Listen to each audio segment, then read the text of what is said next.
Om Shanti. Good morning. साकार मुरली 8 जून 2023। बाबा की मीठी मीठी मुरली हम मीठे मीठे बच्चों के मीठे मंथन के लिए। मंथन शुरू करने से पहले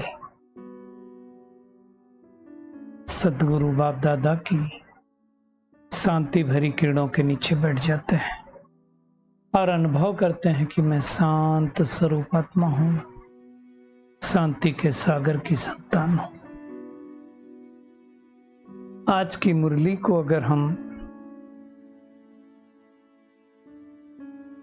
2 शब्दों में समाहित करना चाहें तो बाबा ने उन 2 शब्दों पर बहुत फोकस दिया है। एक नफरत और दूसरा रहम दिल। दोनों एक दूसरे के अपोजिट हैं। रहम दिल व्यक्ति वही हो सकता है जो किसी से नफरत न करे। अगर नफरत करेगा तो रहम दिल नहीं हो सकता है।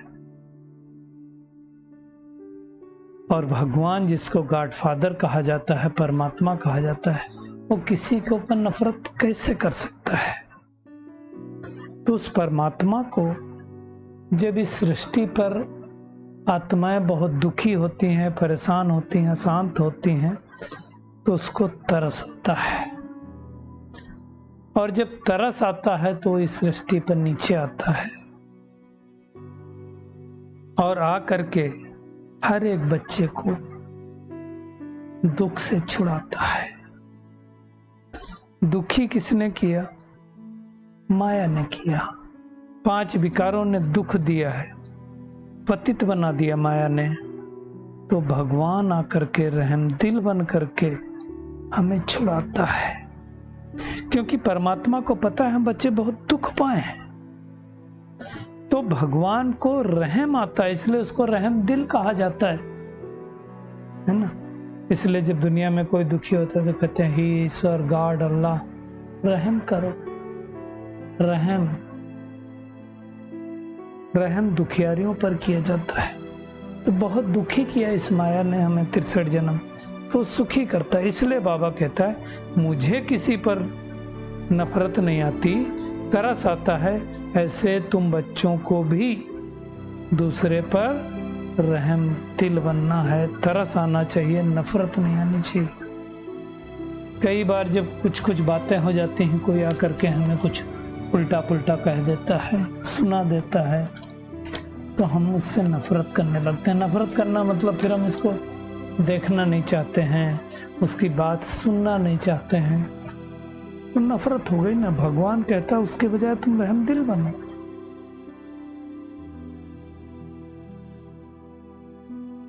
अब वो रहम दिल बाबा क्या करता है आकर के सृष्टि पर? न केवल मनुष्य आत्माओं को पतित से पावन बनाता है, अपितु 5 तत्वों को भी पावन बना देता है। ये तत्व जो तमो प्रधान हो गए उनको सतो प्रधान बना देता है। और जो आत्माएं उस विचित्र बाप को पहचान पाती हैं उनको जीवन मुक्ति का वर्षा देता है, और जो नहीं पहचान पाती उनको मुक्ति का वर्षा देता है। लेकिन रहम सबके ऊपर करता है, एक के ऊपर रहम नहीं करता है। हर एक आत्मा को, भले वो ज्ञानी हो या अज्ञानी हो। अज्ञानी होगी तो भी मुक्त होकर के मुक्ति धाम में तो जाएगी, और ज्ञानी होगी तो सतयुग में जाएगी। तो बाबा कहता है तुमको भी रहम करना है, लेकिन सबसे पहले अपने ऊपर रहम करना है। अपने ऊपर हम कैसे रहम कर सकते हैं?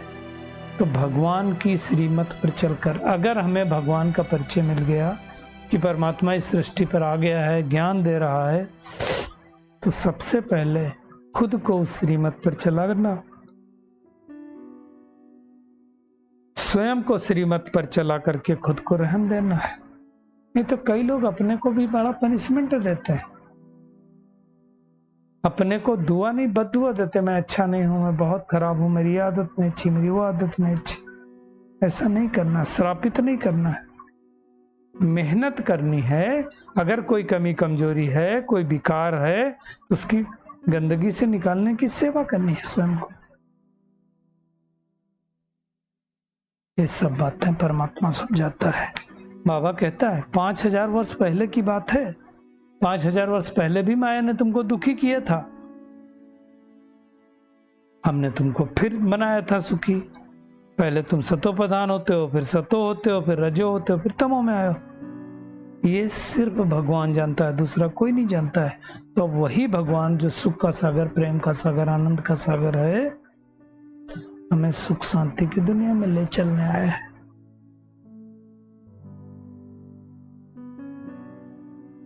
सबसे बड़ा दुश्मन हमारा माया है, उसको तो जीत पाना है। ये जो माया के 5 भूत है ना, काम क्रोध लोभ मोह अहंकार, उनसे भगवान हमें छुड़ाता है। तो बाबा कहता है अब तुम मुझे याद करो और मेरे समान रहमदिल बनो। रहमदिल बनो मतलब सबको परमात्मा का परिचय दो। दुनिया में जब कोई जाता है कोर्ट कचहरी तो जज लोग क्या करते हैं, गॉड की कसम खिलवाते हैं, कहीं गीता की, कहीं क्राइस्ट की, सबकी अलग अलग खिलवाते हैं। अब वो जब गीता की कसम खिलवाते हैं तो उनके दिमाग में गीता का भगवान कौन रहता है? श्री कृष्ण रहता है। तो बाबा कहते हैं उनको तुम पूछो कि गॉड तो हमको दिखाई नहीं दे रहा, तो हम झूठी कसम क्यों खाएं? जैसे मम्मा के बारे में कहा जाता है कि मम्मा ने कोर्ट में जाकर के जब कहा भगवान को हाजिर नाजिर समझकर कसम खाओ, जो बोलूंगी मैं सच बोलूंगी, सच के सिवा कुछ नहीं बोलूंगी। तो मम्मा ने कहा मैं झूठी कसम क्यों खाऊं, भगवान तो हाजिर नाजिर दिख नहीं रहा है। जज साहब आप हाजिर नाजिर देख रहे हो, आप बोलो तो आपकी कसम खा लो। तो बड़ा दृढ़ प्रतिज्ञ थी, नहीं तो कोर्ट की अवमानना हो जाती, सजा भी हो सकती थी। लेकिन परमात्मा शक्ति थी, दृढ़ता थी, तो माननी पड़ी जज को उनकी बात। तो बाबा कहता है गॉड जब इस सृष्टि पर आए, बच्चों को अपना बनाए, तब तो उस बाप को सब जान पाए, नहीं तो जान ही नहीं पाएंगे, पहचान ही नहीं सकते लोग, है ना। किसके द्वारा बनाता है? ब्रह्मा द्वारा, जिनको आदि देव भी कहा जाता है, यानी पहली रचना परमात्मा की। आदि देवी भी है। अगर मम्मा को आदि देवी कहा है बाबा कहते हैं, तो फिर ब्रह्मा तो उनसे बड़ी माँ हो जाती है। ये सब समझने की बात है।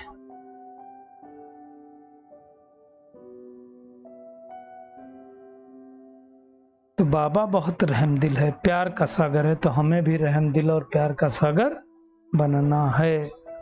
इसको मर्सीफुल कहा जाता है। भगवान आकर के दया करता है, रहम करता है, तो मर्सीफुल कहा जाता है ना। दुनिया में श्री कृष्ण सबको कितना प्यारा लगता है, घर आने वाले उनके भी सब प्यारे होंगे। तो ऐसा प्यारा बनना है। बाबा ने बहुत अच्छी बात आज एक समझाई है कि क्रिश्चियन का कनेक्शन श्री कृष्ण राजधानी से बहुत है। क्या होता है अब देखो, सत्ययुग त्रेता श्री कृष्ण राज्य करते हैं, उनकी पीढ़ियां राज करती हैं। द्वापर युग के बाद जब कलयुग आता है, तो कलयुग में क्या होता है, क्रिश्चियन लोग आकर के भारत पर कब्जा कर लेते हैं। पूरे भारत ही नहीं, इवन विश्व में बहुत सारे देशों पर, खास भारत की बात बाबा ने बताई। तो क्या करते हैं, श्री कृष्ण की राजधानी तो ये श्री कृष्ण की कही जाएगी, पहले भी थी, द्वारिका या जो भी पकड़ो, तो वहां से बहुत पैसा कमाते हैं और श्री कृष्ण की राजधानी को अपने हाथों में ले लेते हैं। पूरे भारत पर उनका कब्जा हो जाता है। थी ना पहले राजधानी, इसलिए बाबा ने कहा। अब क्या होता है,